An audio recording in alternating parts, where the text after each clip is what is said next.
Good evening, everybody. Welcome to the UC Davis Humanities Institute Human Rights Film Festival. I'm Jaimey Fisher. I'm faculty at UC Davis in German and in Cinema and Digital Media, and I'm the director of the UC Davis Humanities Institute. And we're delighted to be here tonight for a session around the film Maxima. It will be a conversation with the director of Maxima, Claudia Sparrow, whom I'll introduce in a second. Before we get started, just a couple of quick thank yous. First, to the UC Davis Humanities Institute staff, especially Gina Nunez and Elliot Pollard and Kathy Wallerstein for their work on making the festival possible.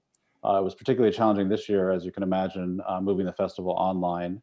But I have to say there have been real advantages to having it online. I think one has been the availability of the directors, probably because they're not able to shoot very often. So we're delighted to have this number of directors, and tonight, Claudia Sparrow. I also want to thank the sponsors of the Human Rights Film Festival here on campus. First of all, the UC Davis Human Rights Studies program, as well as Human Rights Watch, with whom we collaborate on this festival and with whom we consult on the choice of films. I'd also like to thank a number of festival co-sponsors, including the Menetti-Schremm Museum on the UC Davis campus, the Krakow Art Museum in Sacramento, the Bitti Daryabari Endowment in Persian Language and Literature, and the Hemispheric Institute of the Americas, as well as BAMFA, that's the Berkeley Art Museum and Pacific Film Archive. So the UC Davis Humanities Institute is a leading voice on our campus for the essential value of arts and humanities. And part of our mission is to underscore how the humanities and arts can, and we think should, contribute to very contemporary debates and controversies in our broader society. Film and other media about human rights seems a crucial means for the humanities and arts to contribute to improving our contemporary world. For example, films, of course, allow us to travel places we'll never be able to visit, and maybe some of which we aren't even aware. And that's certainly the case with tonight's film, Maxima, which will take us to Peru and actually all over, I think, in North America as well, as you'll see. Such films help us understand and empathize with people and entire peoples whose stories are often neglected or even deliberately concealed.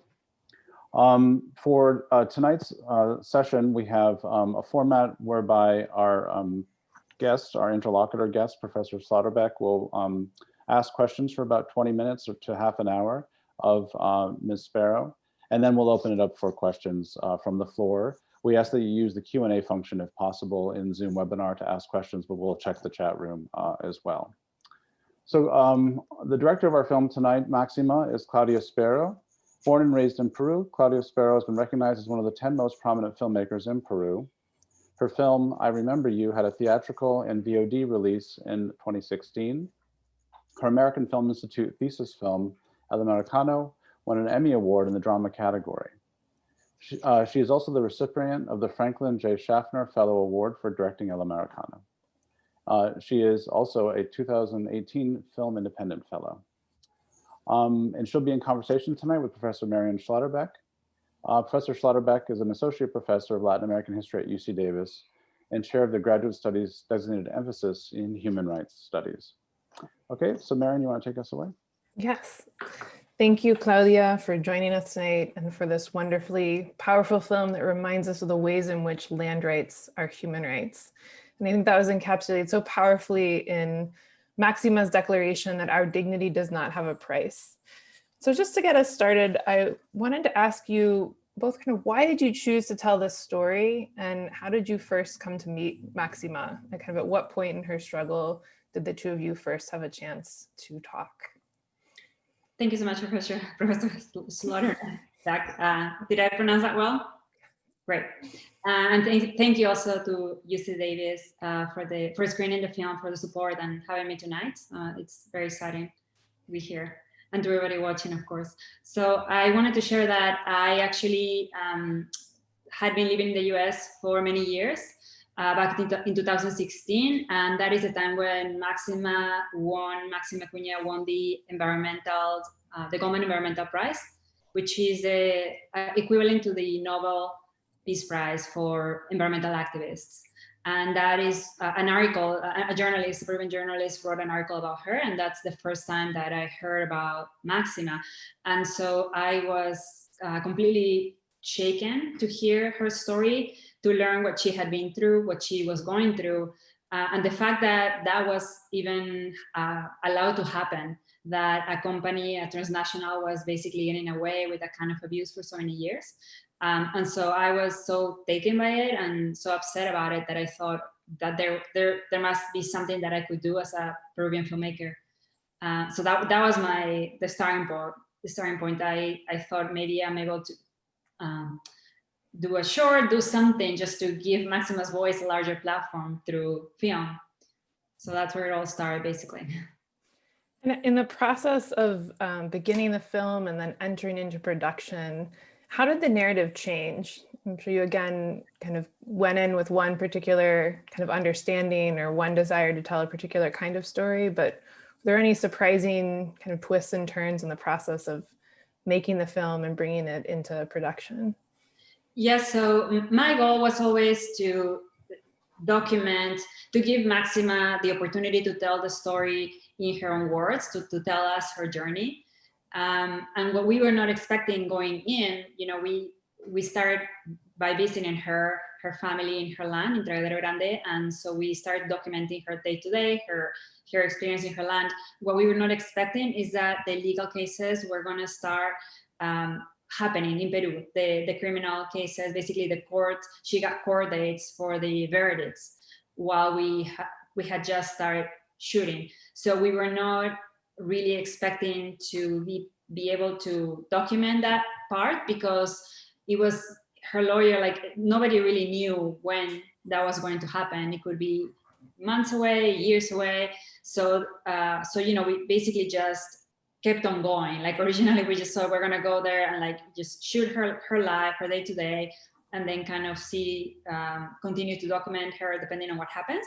But because the court cases happened right away, the verdicts, we just didn't stop rolling. And so that was unexpected.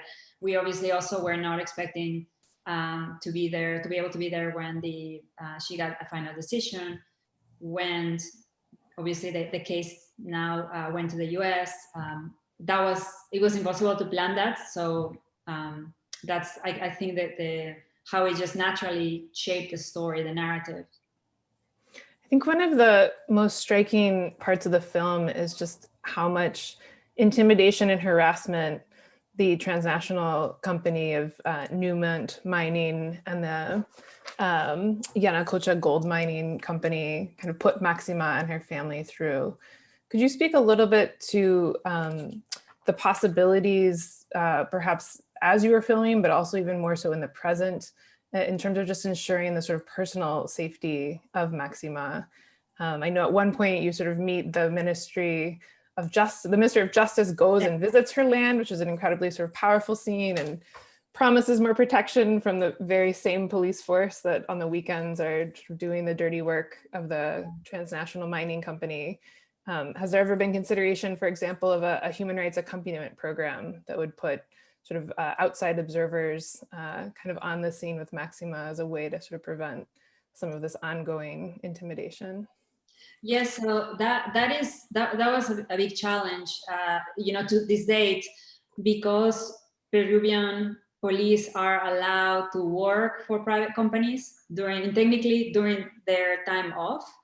It's a very fine line because unfortunately, as we see in the film, Peruvian policemen were present when many of the attacks happened, and they are there in their full uniforms. Mm-hmm. You know, so you never know. Are they there to protect Maxima, the citizens, or are they working right now for the mine? That has become a really problematic gray line. And so even though the policemen Maxima has protections from the Inter-American Human Rights Commission, so that is supposed to be fulfilled by the government, who then assigns policemen to go and give her protection. But then again, even us, when we were there shooting and we saw the policemen approaching, we didn't know. We were like, oh my gosh, is it like, you know, are they here to do something? Are they here to check on Maxima? So unfortunately, that happens to this date. And some of the ways around it were definitely from NGOs that support Maxima, international NGOs. They were sending groups of people who would come and stay with Maxima and her family, especially with Maxima, because unfortunately the attacks seem to happen when she's alone, when she and her husband are alone in the land. So then having presence, especially presence from foreigners, seem to force them in a way to behave better.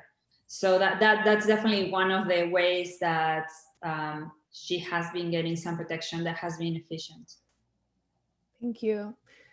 And then as Maxima's own profile has risen to sort of international celebrity with the awarding of the Goldman Prize, do you have a sense of the extent to which she's been able to connect with other activists around the world that are similarly engaged in environmental justice and fighting the power of transnational corporations and extractivism more broadly?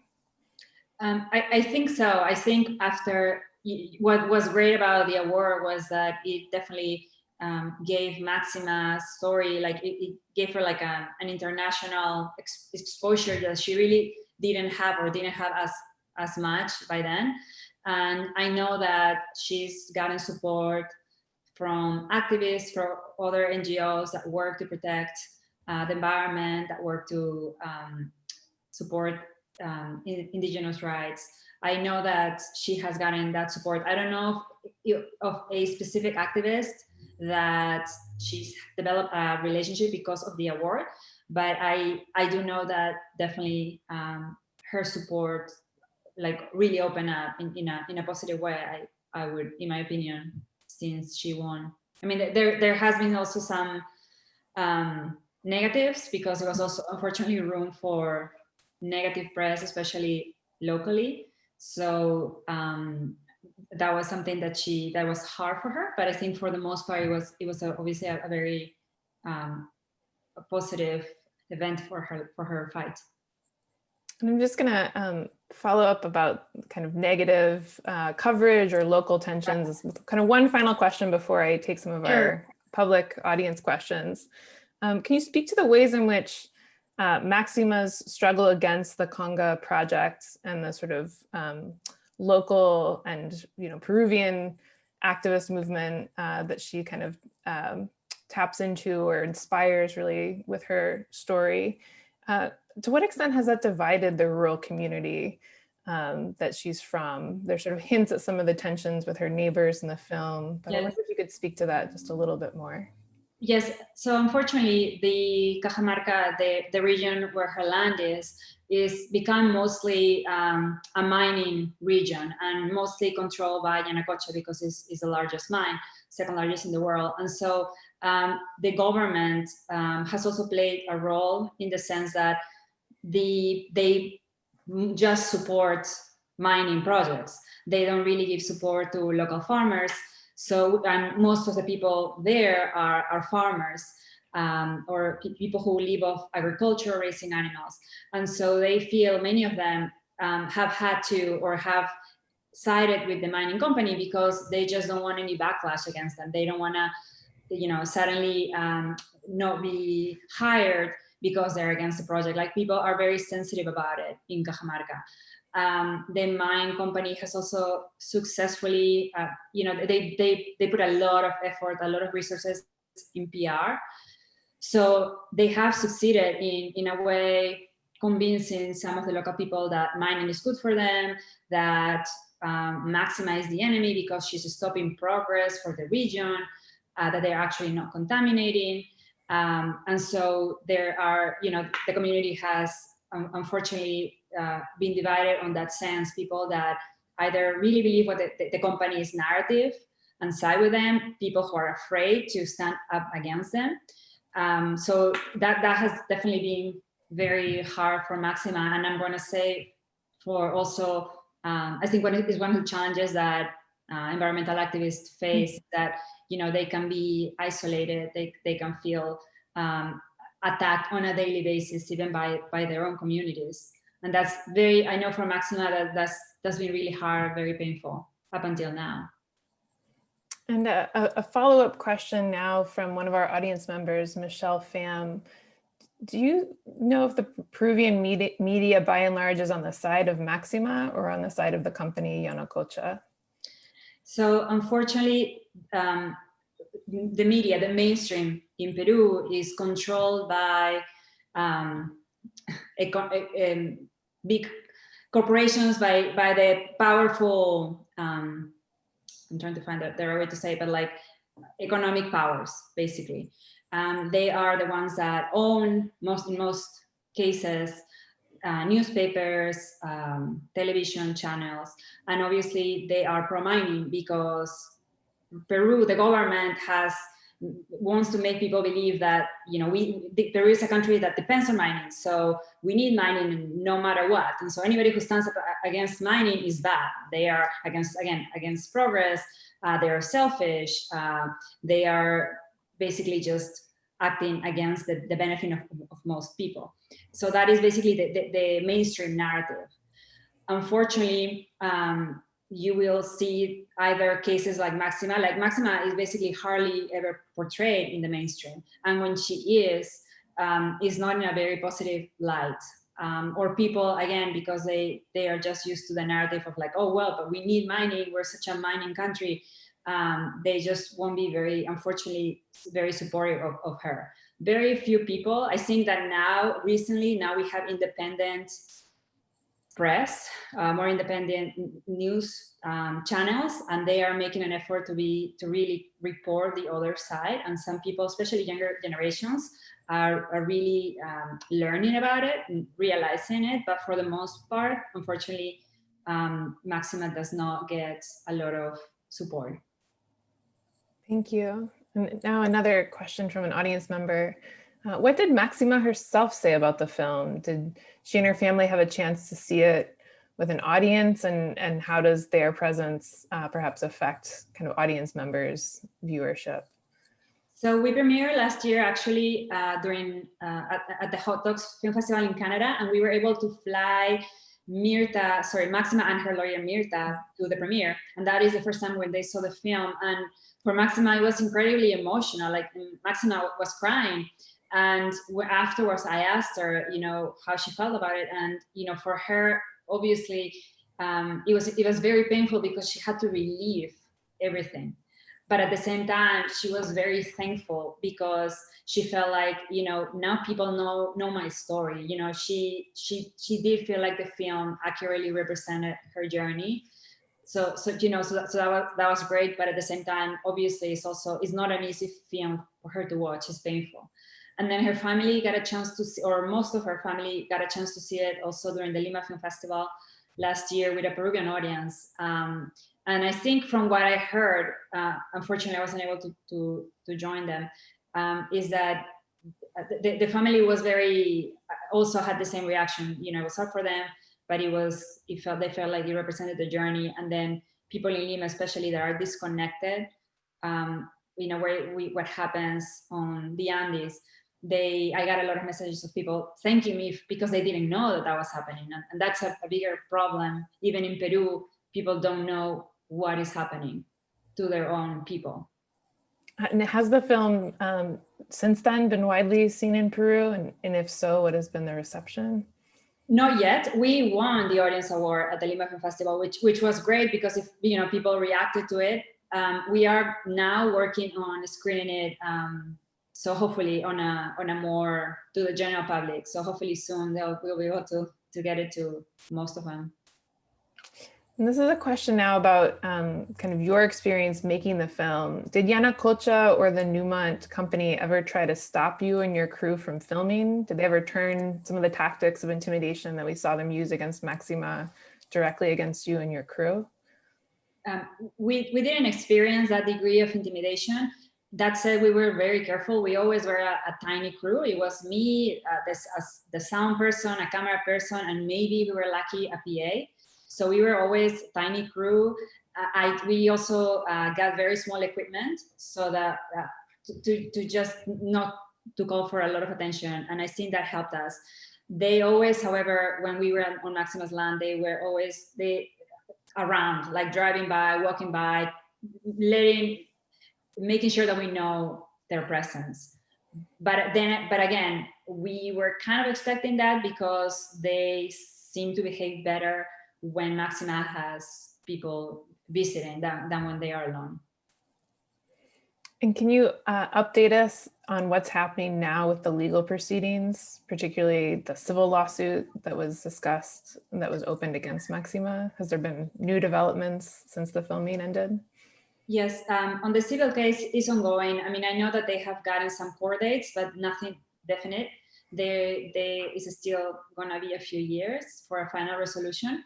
The lawsuit, the appeal in the lawsuit in the US, unfortunately, was rejected on the basis that the judge in Pennsylvania saw that Maxima had a strong chance of getting a fair trial in Peru, which is ironic because there is so much corruption. It's right now unfolding, but a few months ago, the Peruvian Congress was literally dissolved because of how much corruption there was. So that has been positive because her US lawyers are using that information to appeal again. So they've appealed again. We are hopeful that there is strong evidence to prove that Maxima cannot have a fair trial in Peru. And thinking about another sort of international actor in the film, was it ever clarified why the World Bank suddenly decided to sell its stake in Yanacocha? We don't have an official reason. We can just speculate because of the timing of when that happened.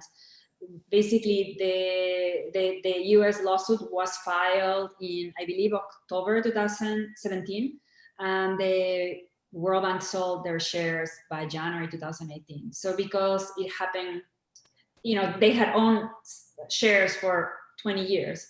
So then the timing of when that they happened to sell them just made us think that maybe they just didn't want to be involved anymore in a project that may go into a lawsuit in the US.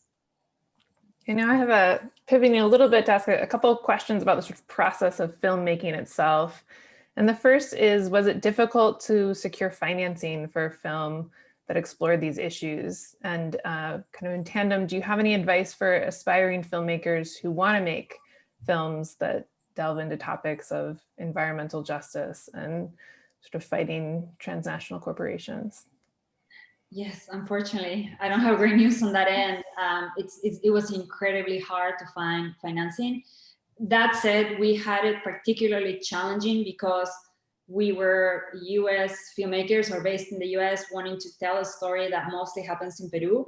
So I feel like a lot of the grants, because there are a lot of grants in the US, I just think that for them, it may have not seemed like a very relevant project. So maybe that made it harder for us to get grants. So the good news is there are a lot of options in the US. There is a lot of support for documentaries that have social themes. But for us, the fact that it was a foreign story in a way just made it extra challenging. And another audience member notes that the sound design of the film was also incredibly effective. Can you discuss your strategy for sound in the film? For example, this combination of voiceover with the interviews?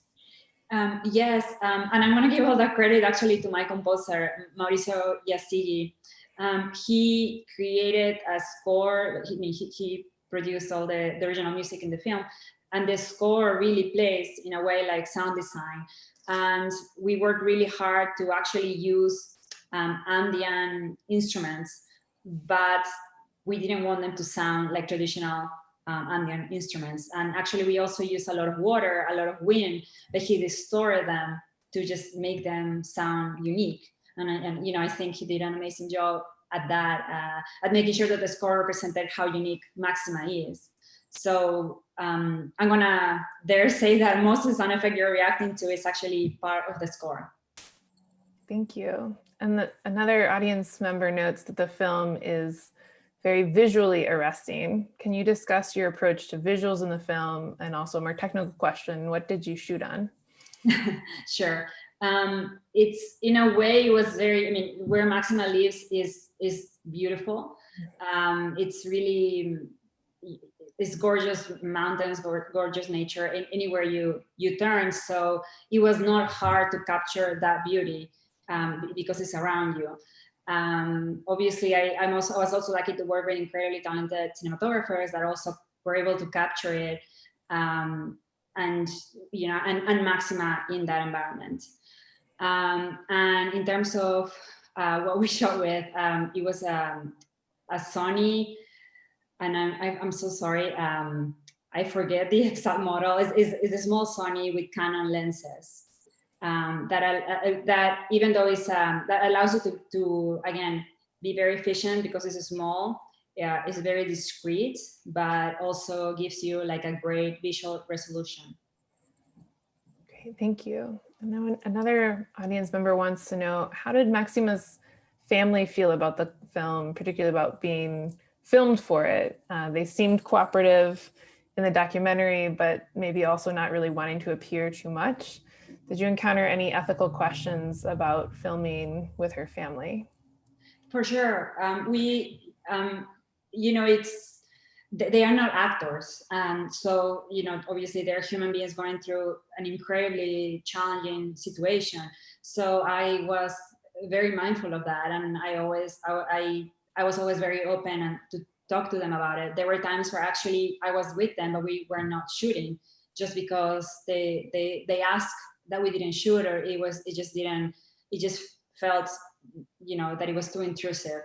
So we definitely had to always talk about it. And I think Maxima, for the most part, was very open to it.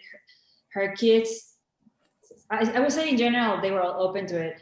Just naturally, there were moments that were just too hard for them and they just didn't feel like being in front of the camera. And we just had to obviously respect that. So it was a balance, you know.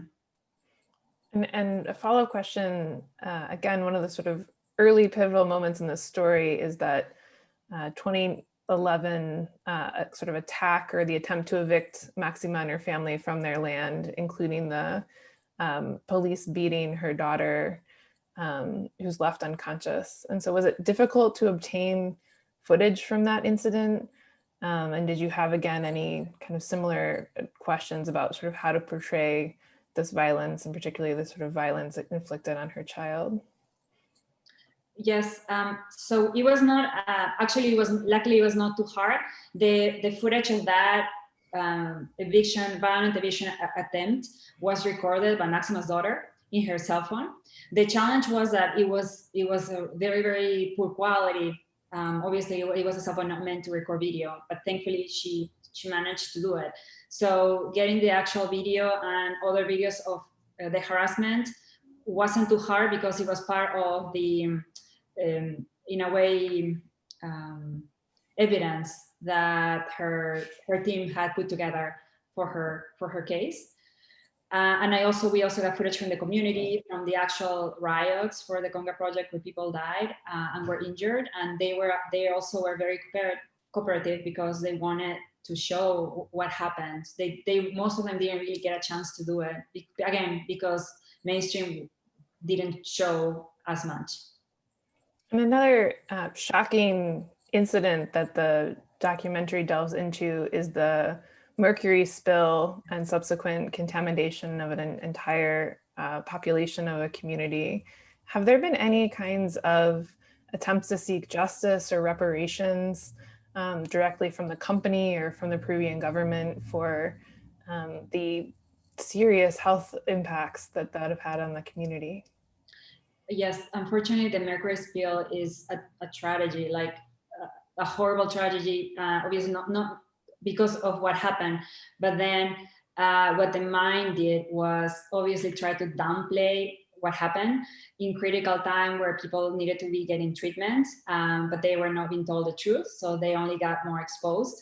And then when they sent a team to take care of it, a legal team, what they were encouraged to do were to either sign releases, like they were paying them, some of them were paying them a few $100s, and just telling them, you know, sign here. Some people that cannot even read or write, or the documents were in English, and they were just signed to force, get a little bit of cash, and with that, they were giving away all responsibility.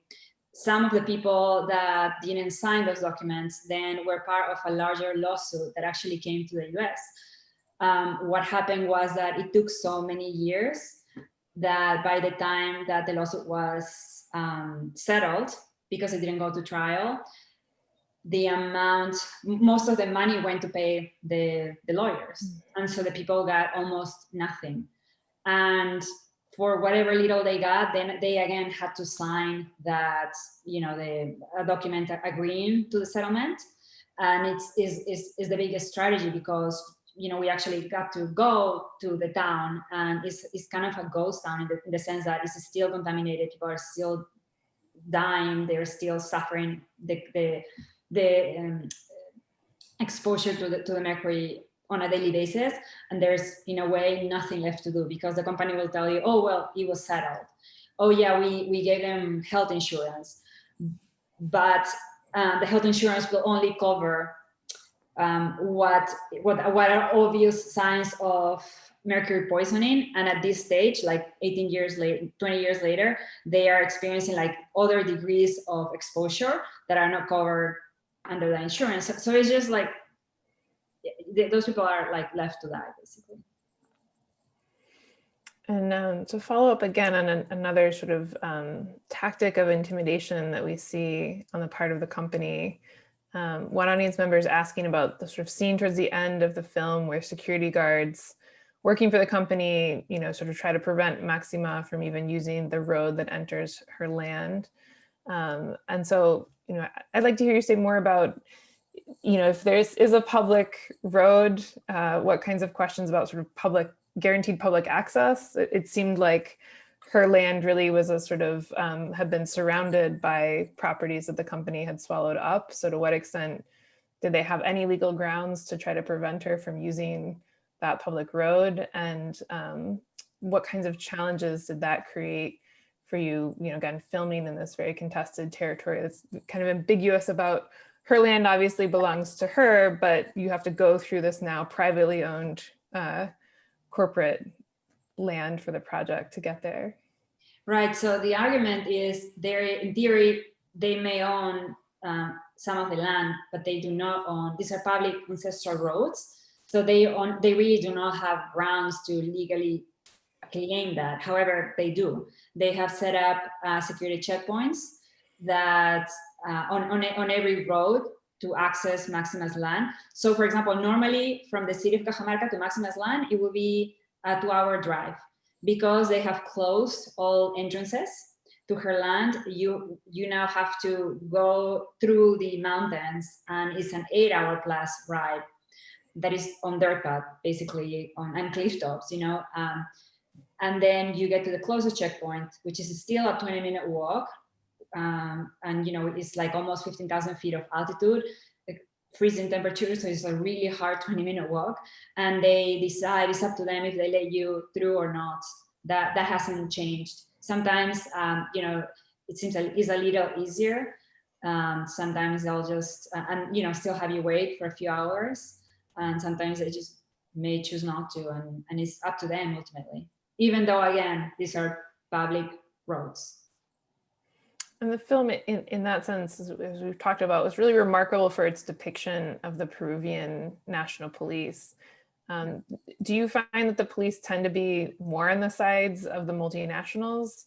It does seem at some point in the film that higher level politicians, like the Minister of Justice, seemed more sympathetic to Maxima than the sort of local authorities and the local police forces.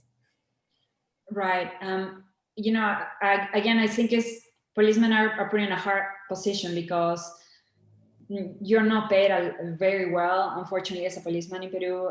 So if they're working for this company, they're paid more. And again, how much can you ask them to do their job protecting a citizen that, as in the film, journalist Jacqueline Fox says, is the enemy of the company. So there is this kind of impossible situation with the policeman. And I think the Minister of Justice is aware of that, is aware that, is kind of ridiculous, it's a ridiculous situation. And that the policemen are going to most likely side with the company because they're the ones that pay them more money, they are hired by them. So it's just very sad that happens. Right, and remember one scene where they're sort of negotiating to let her vehicle go through, they say, I'll lose my job if I let you go through. So we're stopping here. And we see Maxima and her husband have to unload all of their belongings that they've acquired to carry them up to their house. Throughout the whole process of making this film, did the company Yanacocha ever respond to your inquiries? It was really fascinating to get the insights or to sort of watch their lawyers in the Lima court. Did any of their PR figures ever sort of give you the official company response, or do they pretty much just ignore your inquiries? No, they have ignored. However, we know that they know of the film. We know that they followed the film recently too, but they haven't reached out to us directly. And do you think that Newmont, as the parent company, has applied these similar kinds of tactics in other places around the world? Does it have similar sort of mines that it owns elsewhere in the world? And do you have a sense of sort of how much oversight or guidance Newmont gives to its local mining subsidiaries? Right, so in the film, we specifically focus on the Yanacocha mine. So I can only speak for what we found out regarding the Yanacocha mine. And, per the investigation, especially that Air Rights did when they were building their US lawsuit case, there's definitely proof that Newmont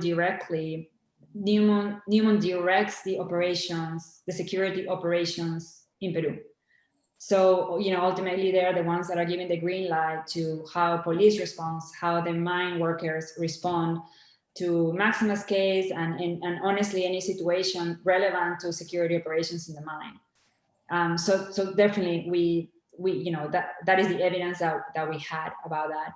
So, when you see that transnational corporation is behaving this way, taking advantage in a way of a developing country, the power that they have in a developing country, it's hard for me to imagine that, why would they behave any better anywhere else?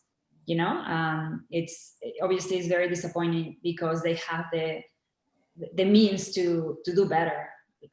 They are just, they know that they can get away with this kind of abuse in Peru, and they are doing it.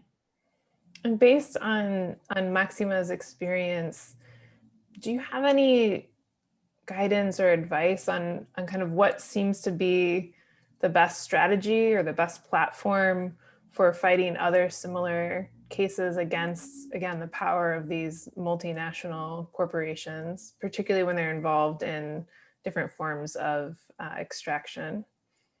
Yes, actually speaking up has proven to be the most powerful tool. What has called finally for them to react, because these companies, Newmont especially, they really care about their PR image. If you go to their website, you'll notice that they go out of their way to tell you how they work with local communities, how they protect the water, that they care about the environment, that they are they operate with in sustainable ways.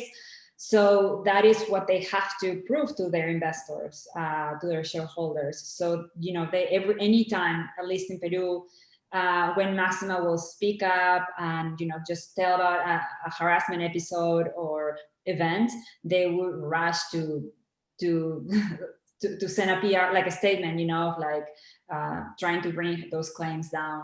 So I think that anybody going through this similar abuse, I think that they shouldn't be afraid of speaking up or let them be intimidated. And actually, that was one of the reasons why I think why Maxima is so remarkable, because local people had been trying to stand up to them ever since they started operations in Peru for years, but they were reacting in the same way, intimidating them, filing lawsuits against them, and eventually the people will back down. Maxima is the first one who didn't, and they were not expecting that, and that is why it got to the point it got. They are just used to, again, getting away with it, and Maxima just proved them wrong. Can you say a little bit more about what this area was like before the arrival of Yanacocha and Newmont? Was it primarily populated by indigenous peoples? Were people already displaced by the sort of earlier mining project that the film opens with, this incredible pit into the depths of the earth? Right, so that pit actually used to be a beautiful lake that was called the Yanacocha Lake. It was all, surrounded by similar nature, mountains, and yes, there were other people like Maxima living there. What happened is that some of them got pressure to leave their land, or their land was bought, but by very little. Many were not disclosed why they wanted the land, and so they got away with paying a lot less than what the land actually was worth. One of the, again, very moving parts of the film is the figure of Maxima's attorney. How did she decide to take up Maxima's case, and kind of what is she doing now? Again, at the end, it mentions that she's moved away, kind of fearing for the safety of her family, but is she continuing to take on other new cases like Maxima's that relate to human rights? Yes, actually, there is a very exciting update for Mirta. So Mirta, what she told me is that when Maxima first came to their office, it was very clear, like, and she came with her land document. So it was very clear that she had possession of her land, and for them, realizing that they had evidence, clear evidence to prove in court that Maxima was in her right to keep her land, that they decided, okay, we're gonna support her. And then Mirta, she's a human rights lawyer, and she continued to supervise Maxima's case. But earlier this year, she actually ran for Congress, and she was elected a congresswoman. And recently, given the political travel that Peru just went through this past week, she has been elected she's the president of the Congress now of Peru and vice president of Peru. So it's, I think for the ones who know Mirta, is a huge light at the end of a very dark tunnel, because she's really an incredible human being, and incredibly honest. And I think that's what Peru, the government desperately needs, people who are really there for the right causes. And that, again, bodes well as a kind of beacon of hope in this very uncertain time for Peru right now. The film, again, moves through an interesting geography, including filming in several different countries and locations. What is this geography and the sort of travels that it took you to make this film say about the issues that the film addresses? It's, there is so much. We're so lucky, Peru is so lucky to have so many incredible resources. And unfortunately, that also makes Peru like a target for companies that want to exploit, especially companies that extractive companies. We have seen it in the Andes, happens in the Amazon. So it's, I would hope that by watching the film, Peruvian people and audiences just realized how precious these resources are and how much in danger they are. And, it is really getting worse by the day. And ultimately, these are resources that we all really need to survive, all of us. And, it does take effect, even if it's happening in Peru, it still affects all of us. So I hope that audiences, special Peruvian audiences, realize that and decide to do something to help support Maxima's mission and other activists' fight to just no longer allow the destruction of those resources. Now we have a question from Denise Vega, who notes that it was a beautifully done and moving film. I didn't know about Maxima, and I believe her story is very inspiring. So thank you for giving her case more exposure.